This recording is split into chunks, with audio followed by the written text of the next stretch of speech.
السلام عليكم ورحمة الله وبركاته.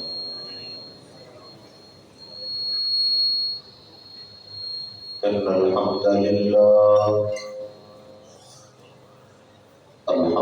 لله نحمده ونستعينه ونستغفره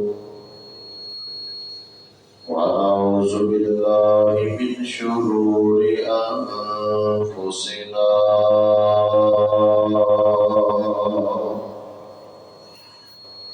ومن سيئات أعمالنا من يهده الله فلا مضل له ومن يضلله فلا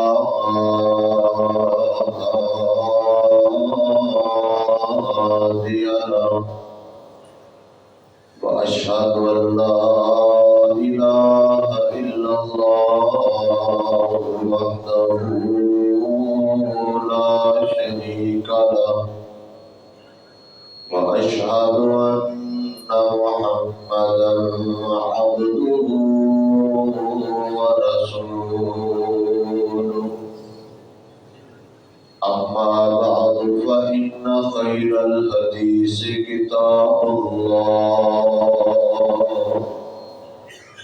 وخير الهدي هدي محمد صلى الله عليه وسلم وشر الأمور محدثاتها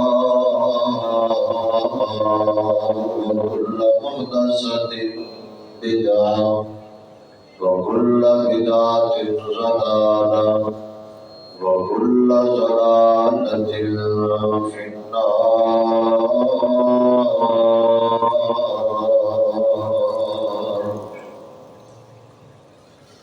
اللهم صل على محمد وعلى آل محمد كما صليت على إبراهيم وعلى آل إبراهيم إنك حميد مجيد.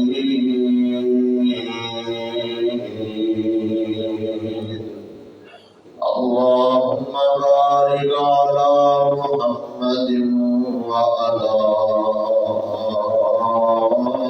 آل محمد كما باركت على إبراهيم وعلى آل إبراهيم إنك حميد مجيد.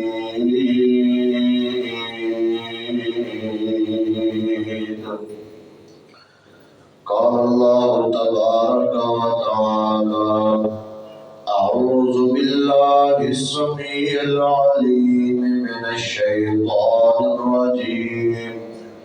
بسم الله الرحمن الرحيم.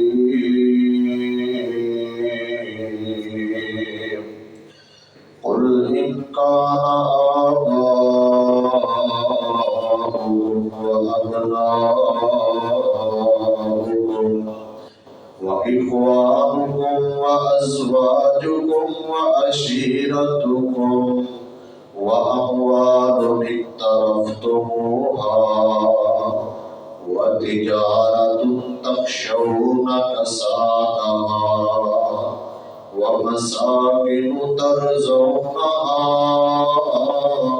أحب إليكم من الله ورسوله وجهاد في سبيله فتربصوا حتى يأتي الله بأمره والله لا يهدي القوم الفاسقين. رب اشرح لي صدري ويسر لي أمري واحلل عقدة من لساني يفقهوا قولي. رب زدني علما رب زدني فهما سبحانك لا علم لنا إلا ما علمتنا إنك أنت العليم الحكيم.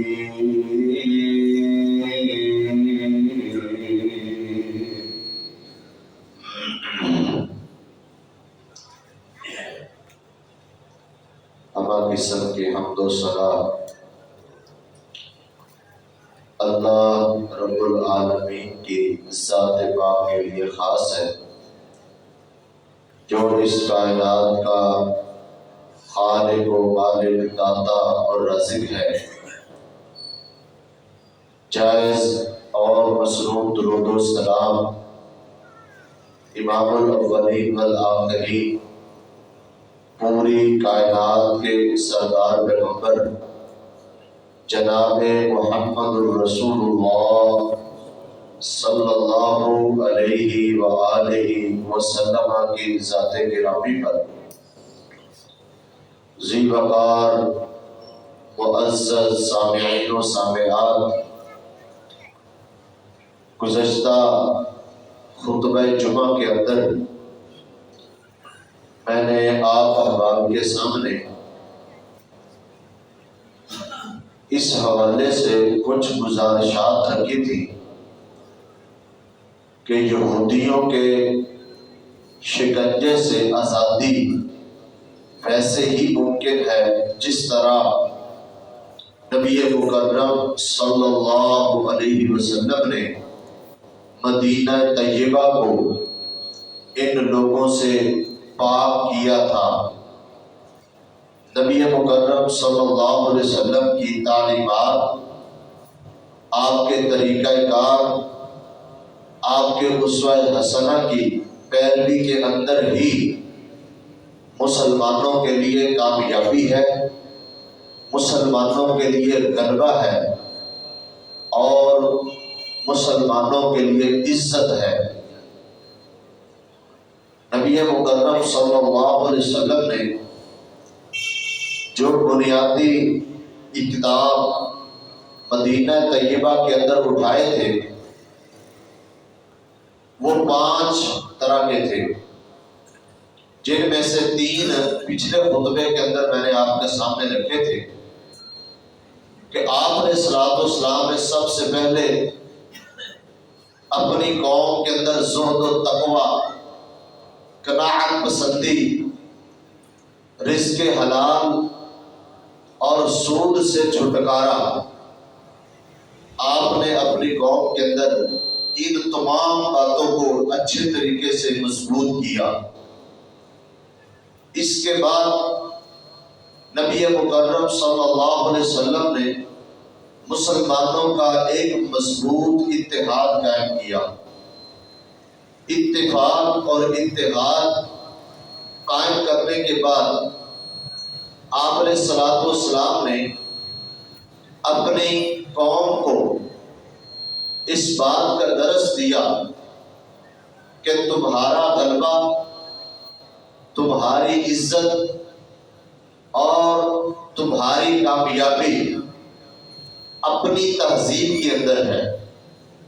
اغیار کی تہذیب، ان کا تمدن، ان کی ثقافت، ان کی زندگی کا رہن سہن، ان کا چال چلن چھوڑ کر اپنی تہذیب کو اپنانا، اپنی تہذیب کو پروموٹ کرنا اور اپنے آپ کو ایک الگ تشخص کے ساتھ ظاہر کرنا، یہ تمہاری کامیابی ہے۔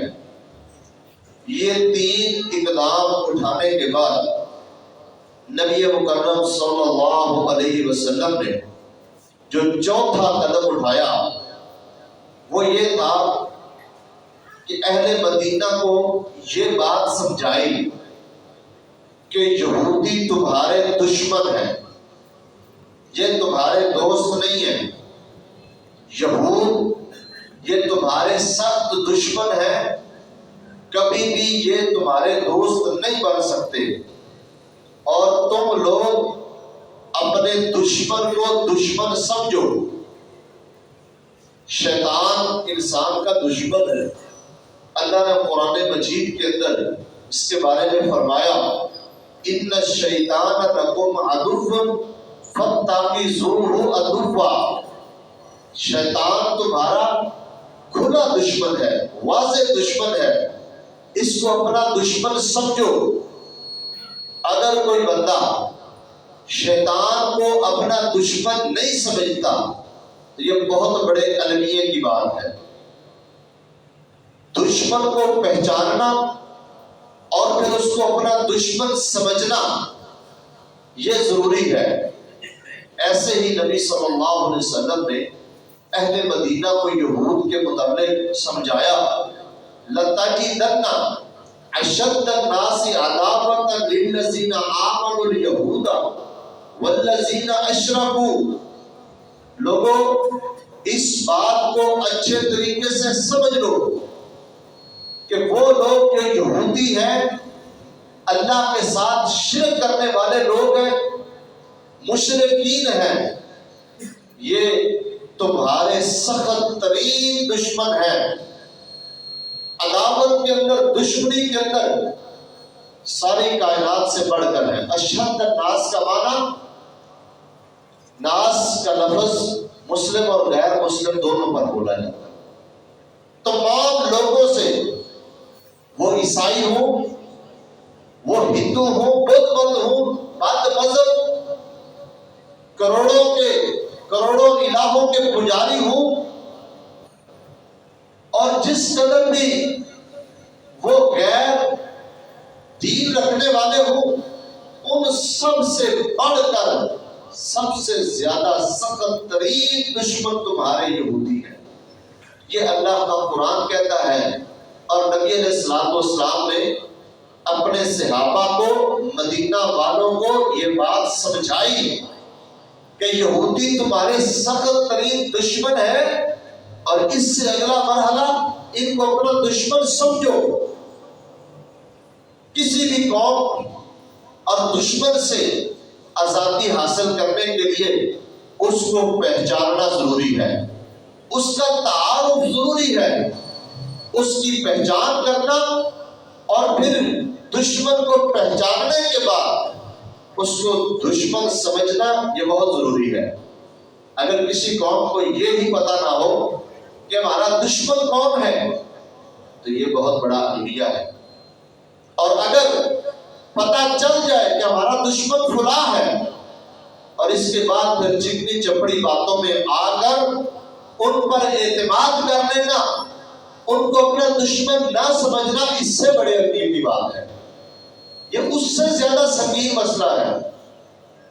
نبی کریم صلی اللہ علیہ وسلم نے اہل مدینہ کو بتایا کہ دشمن کو دشمن ہی سمجھنا ہے، اس پر بھروسہ نہیں کرنا. اور لوگوں کو اللہ تعالیٰ کا یہ فرمان سنایا یا ایھا الذین آمنوا لا تتخذوا عدوی وعدوکم اولیاء. اے لوگوں، میرے دشمن کو اور اپنے دشمن کو کبھی بھی دوست نہ بناؤ. ان کے ساتھ دوستی کی پینگیں نہیں بڑھانی، ان کے ساتھ دوستیاں نہیں لگانی. یہ میرے بھی دشمن ہیں، تمہارے بھی دشمن ہیں.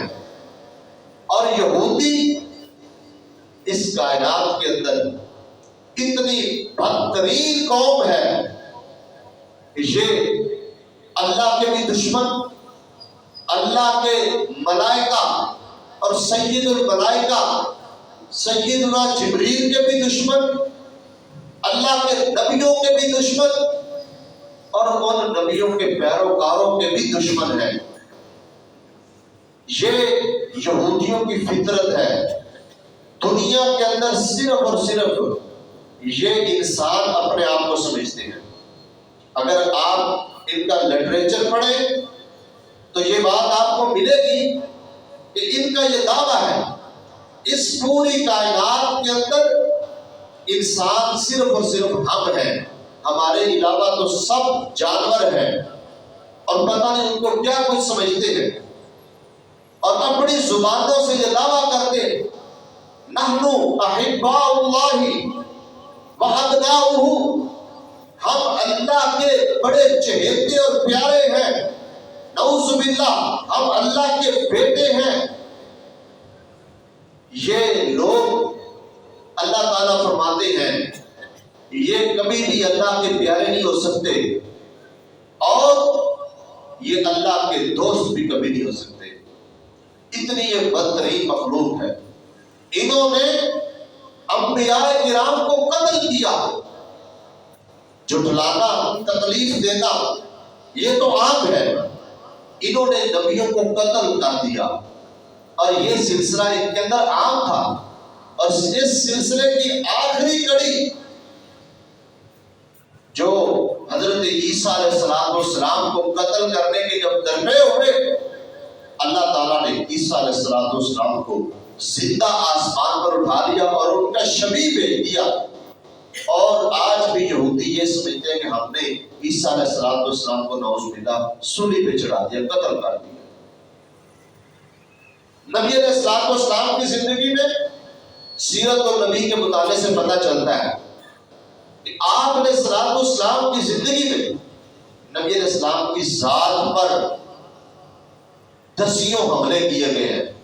آپ کو شہید کرنے کے لیے سیرت نگاروں کی جو گنتی ہے اس کے مطابق نبی علیہ السلام کی زندگی میں آپ پر 14 بار حملہ کیا گیا ہے۔ 14 مرتبہ نبی علیہ السلام پر آپ کو شہید کرنے کے لیے، مارنے کے لیے آپ پر حملہ ہوا ہے، جن میں سے تقریباً 10-11 حملے صرف یہودیوں کی طرف سے تھے۔ یہ اتنی بدترین قوم ہے، یہ نبیوں کے دشمن، یہ مسلمانوں کے دشمن۔ اور آپ جانتے ہیں کہ تاریخ اس بات کی گواہی دیتی ہے کہ ان یہودیوں نے جتنا نقصان اس کائنات کے اندر لوگوں کو پہنچایا ہے کسی دوسری مخلوق نے نہیں پہنچایا۔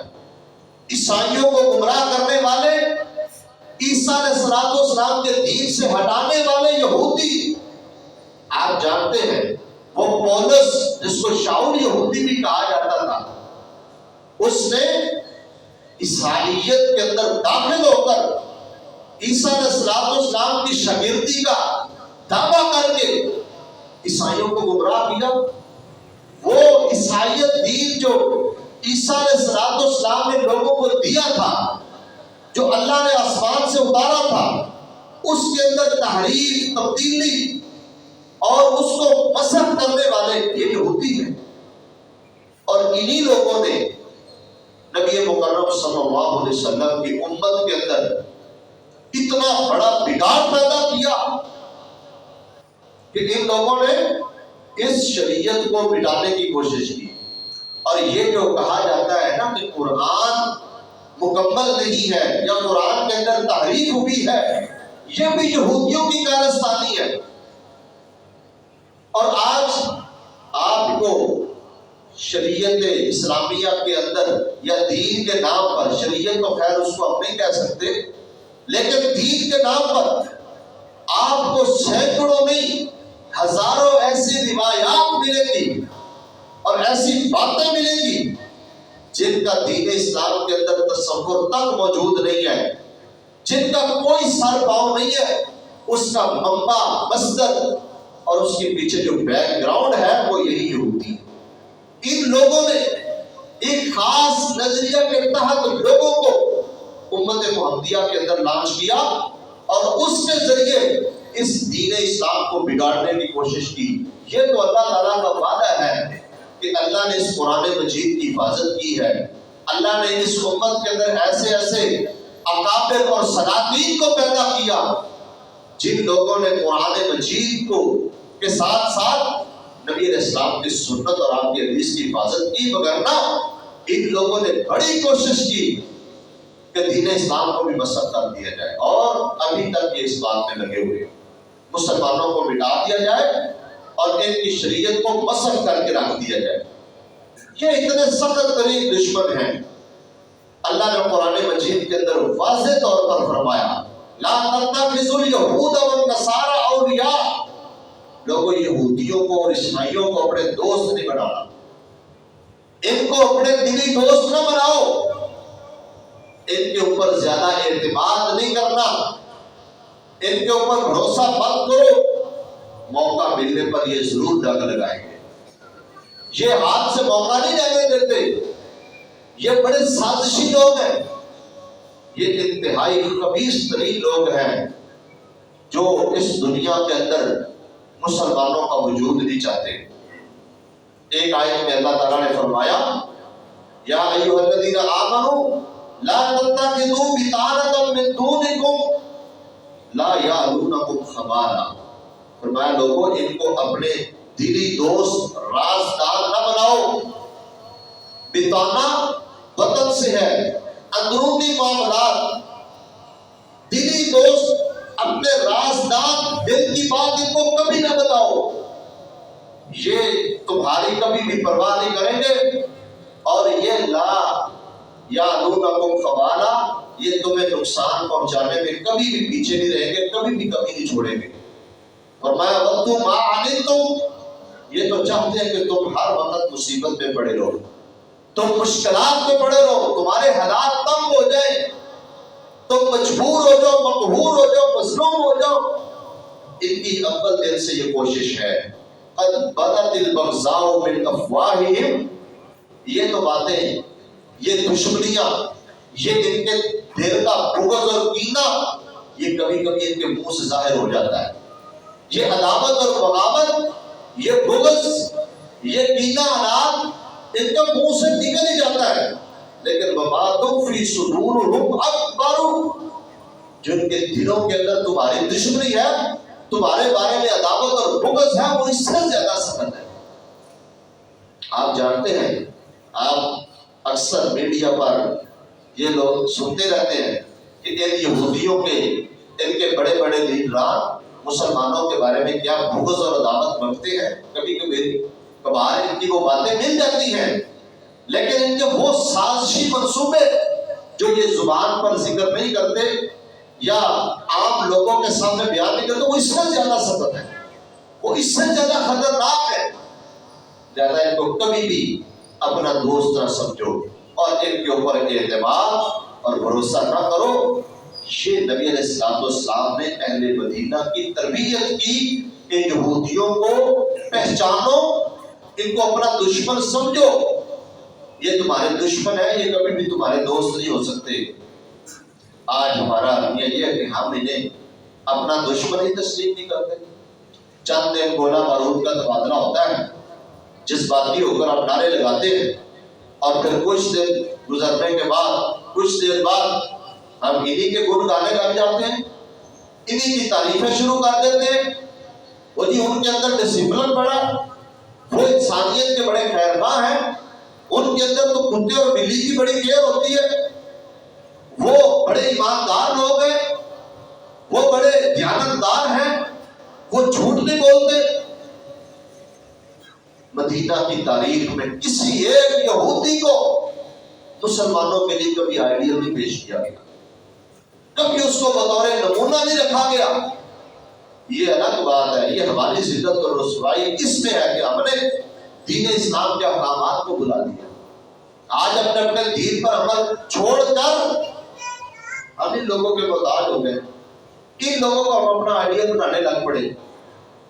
یقین کریں کہ آج غیر مسلم اسلامی جو قوانین ہیں ان کو آپ اپنا کر وہ جھوٹے لوگ، وہ اللہ کے باغی لوگ، وہ ان چیزوں کو لے لے کر دنیا میں ترقی کرتے جا رہے ہیں، اور ہم جن کے پاس یہ چیز آئی تھی، یہ نصاب آیا تھا جو اللہ نے اتارا تھا، ہم نے ان کو چھوڑ دیا، بھلا دیا، اور ہم اس کو چھوڑ کر ان کی نقالی کر رہے ہیں، ان کی نقلیں مار رہے ہیں۔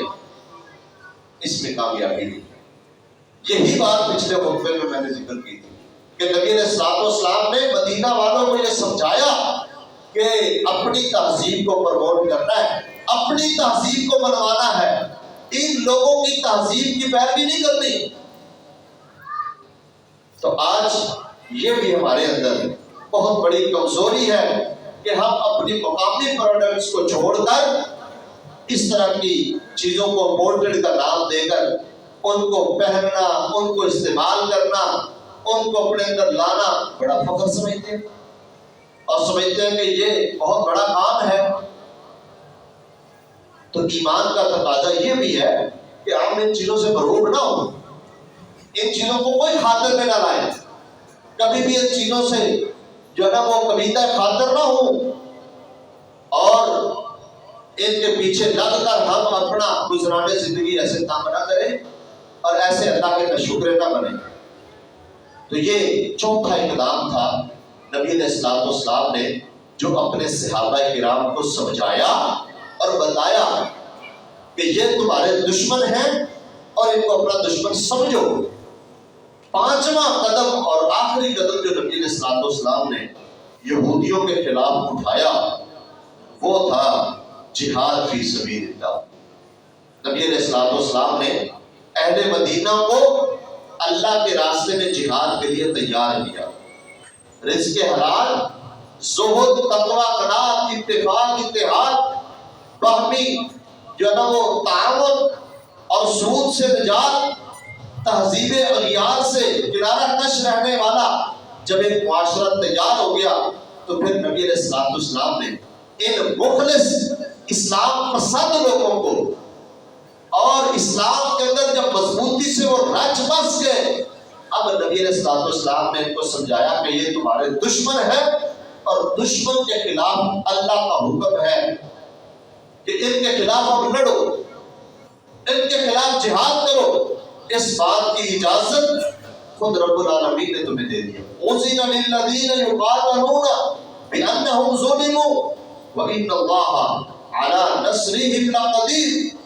اللہ نے اجازت دے دی ہے، جن لوگوں سے لڑائی کرنا جائز ہے اللہ کی طرف سے اجازت آ گئی ہے، اب ان کے خلاف نکلو، جہاد کرو، اللہ تمہاری مدد پر قادر ہے، اللہ تمہاری نصرت کرے گا، مدد کرے گا، اور یہ بہترین تجارت ہے۔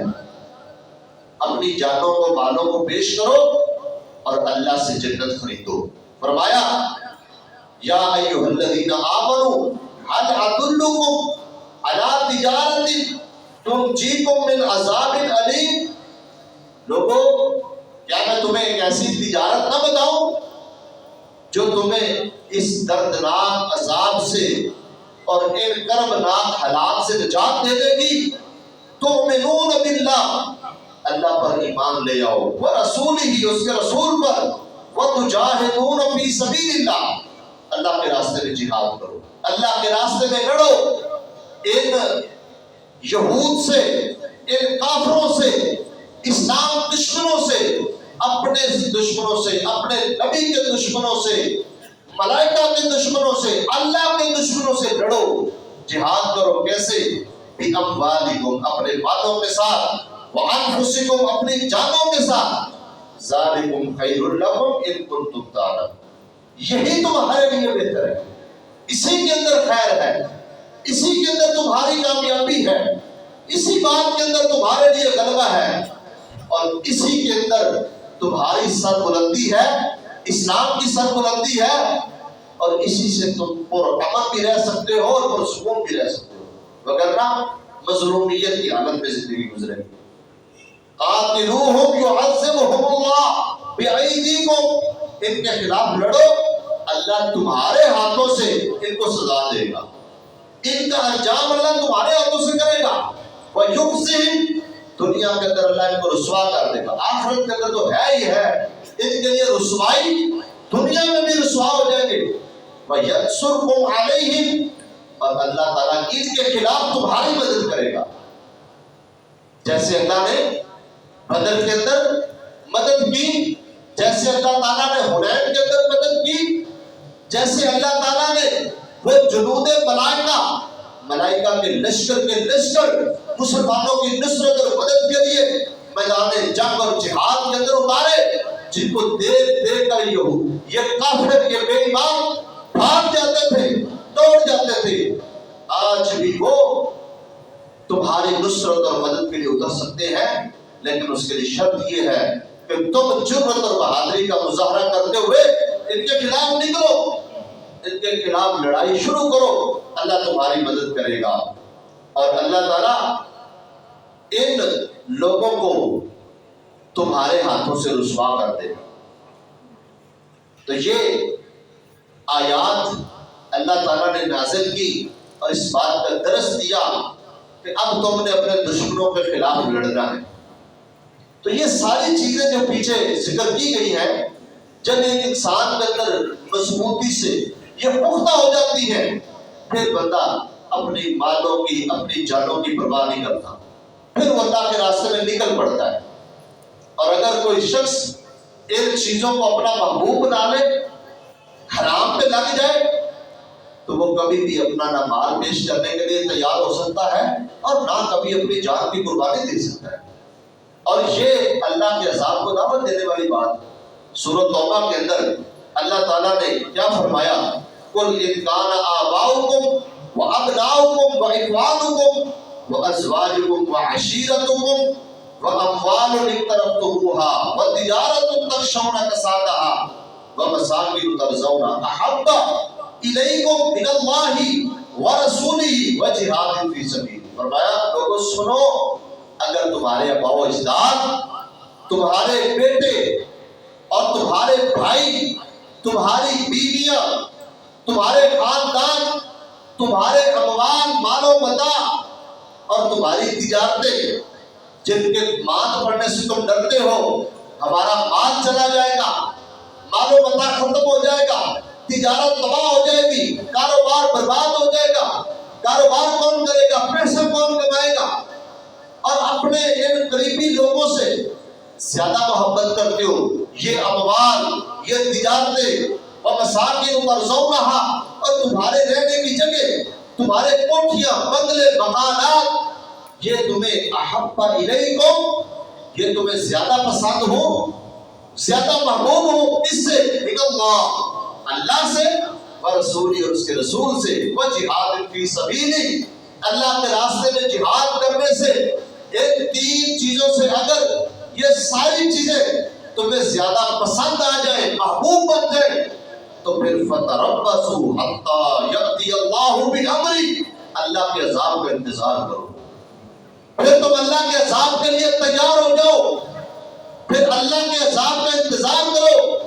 ایسی فاسق، ایسی فاجر قوم جو دین سے، اسلام سے، اللہ اور اس کے رسول سے، اللہ کے راستے میں نکلنے سے ڈرتی ہے، اپنے اولادوں کو ترجیح دیتی ہے، اپنے آباء و اجداد کو ترجیح دیتی ہے، اپنے خاندانوں کو ترجیح دینے والی اور اپنی تجارتوں کو، مالوں کو، گھروں کو پسند کرنے والے اور ان کو مطمع نظر بنانے والے، ایسی فاسق اور فاجر قوم جب ایسے کام اختیار کر لیتی ہے، واللہ لا یہدی القوم الفاسقین، اللہ ایسے فاسقوں کو کبھی ہدایت نہیں دیتا، ایسے فاجروں کو اللہ رہنمائی نہیں کرتا۔ جب ان کا مطمع نظر دنیا بن جائے، جب دنیا ان کے نزدیک زیادہ قدر و قیمت والی بن جائے، دنیا محبوب ہو جائے، دنیا ان کو زیادہ پسند ہو، تو اللہ تعالیٰ ایسی قوم کو کبھی بھی جو ہے نا وہ پسند بھی نہیں کرتا اور کبھی اللہ تعالیٰ ان کو ہدایت بھی نہیں دیتا۔ نبی مکرم صلی اللہ علیہ وسلم کا اسوہ اگر ہم دیکھیں تو یہود کی طرف سے ایک عورت کے ساتھ مذاق کرنا، مسلمانوں کی ایک عورت کی عزت کے ساتھ کھلواڑ کرنے کی کوشش کرنے کی پاداش میں نبی علیہ السلام نے یہودیوں کے خلاف جہاد کیا، آپ نے یہود کا محاصرہ کیا اور مسلمانوں کا بدلہ لیا۔ ایک عورت وہ کسی دکاندار کے پاس گئی، سنار کے پاس، اس نے اس کی عزت کے ساتھ کھیلنے کی کوشش کی، اس کا پردہ اتارنے کی کوشش کی، تو ایک مسلمان آگے بڑھا، اس نے اس کو مار دیا۔ بدلے کے اندر یہودیوں نے اس مسلمان کو جب مارا تو نبی مکرم صلی اللہ علیہ وسلم نے عام اعلان کر دیا، سارے لوگ نکلے ایک بندے کا بدلہ لینے کے لیے، ایک شخص کا بدلہ لینے کے لیے، سارے یہودیوں کا بنو قینقاع کا محاصرہ کر لیا اور مسلمان، ایک شخص مسلمان، اس کا بدلہ لیا، اس کے بدلے کے بغیر آپ نہیں بیٹھے۔ تو جب اللہ نے طاقت دے دی ہے، اللہ نے قوت دے دی ہے، ہمت ہے، حیثیت ہے، اللہ نے سمجھ دے دی ہے، پھر ڈر کس بات کا؟ پھر نکلو۔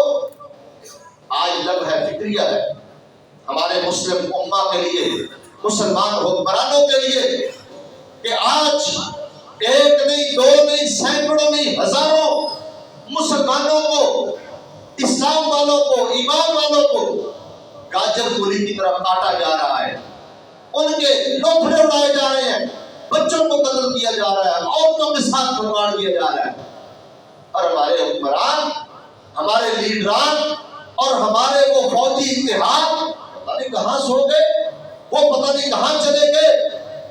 آج ضرورت غیرت کی ہے، ایمان کی ضرورت ہے، جرأت کی ضرورت ہے، مگر اللہ تعالیٰ نے تو سب کچھ دے دیا۔ آج کس بات کی کمی ہے؟ سب کچھ موجود، صرف ایمان موجود نہیں ہے، صرف جرأت موجود نہیں ہے، غیرت موجود نہیں ہے، ڈرتے ہیں۔ تو جب یہ حالت ہو جائے پھر ذلت اور رسوائی جو ہے نا وہ ایسے لوگوں کا مقدر بن جاتی ہے۔ نبی مکرم صلی اللہ علیہ وسلم نے فرمایا اذا تبایعتم بالعینہ، جب تم بیعینہ کرنے لگ جاؤ گے، کاروبار کرنے لگ جاؤ گے، وَأَخَذْتُمْ أَذْنَابَ الْبَقَرِ وَالْغَنَمِ، فرمایا کہ جب تم اپنے مال و متاع، اپنے جانوروں کے پیچھے بھاگو گے، کاروبار کرو گے، وَرَضِيتُمْ بِالزَّرْعِ، کھیتی باڑی پر راضی ہو جاؤ گے، وَتَرَكْتُمُ الْجِهَادَ، اور جب تم جہاد چھوڑ دو گے، سَلَّطَ اللَّهُ عَلَيْكُمْ ذُلًّا، اللہ تمہارے اوپر ذلت اور رسوائی کو مسلط ہے۔ اور یہ لا ينزعه حتى ترجعوا الى دینکم، تب تک اللہ تم سے ذلت اور رسوائی دور نہیں کرے گا جب تک واپس تم اسی راستے پر نہیں آ جاؤ گے جس راستے کے اندر کامیابی ہے، عزت ہے، غلبہ ہے، احترام ہے، اور مسلمانوں کا اللہ کا کلمہ جس کے اندر بلند ہوتا ہے۔ جب تک تم اس راستے کی طرف نہیں لوٹتے تب تک یہ رسوائی تمہارا مقدر بنی رہے گی۔ اس لیے ان تمام باتوں پر عمل کرنا نہایت زیادہ ضروری ہے۔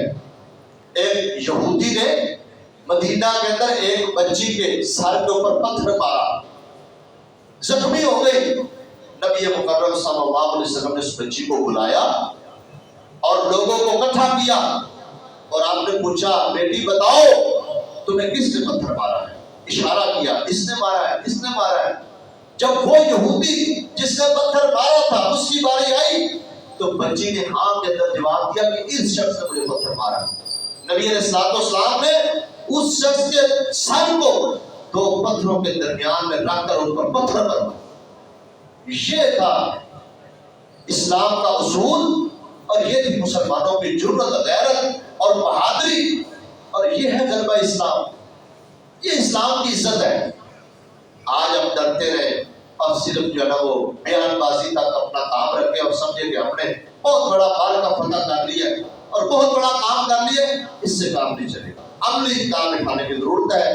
اور یہ جو آخری قدم جہاد والا ہے یہ اسی کو تک اٹھ سکتا ہے جب تمہارا رزق حلال ہوگا، تمہارے اندر زہد ہوگا، قناعت ہوگی، دنیا سے بےرغبتی ہوگی، اور تم سود سے چھٹکارا پالو گے، تمہاری معیشت مضبوط ہو جائے گی، اور تم آپس میں اتفاق و اتحاد سے رہو گے، اور تم اپنی تہذیب کو پہچانو گے، اس پہ عمل کرو گے، یہودیوں کو، غیر مسلم کو، اغیار کو اپنا دشمن سمجھو گے اور ان سے دشمنی کا اظہار اپنے ایمان کا حصہ سمجھو گے، تب جا کر اللہ جرأت بھی عطا کرے گا، غیرت بھی عطا کرے گا، اور پھر تم دشمنوں کے خلاف لڑو گے۔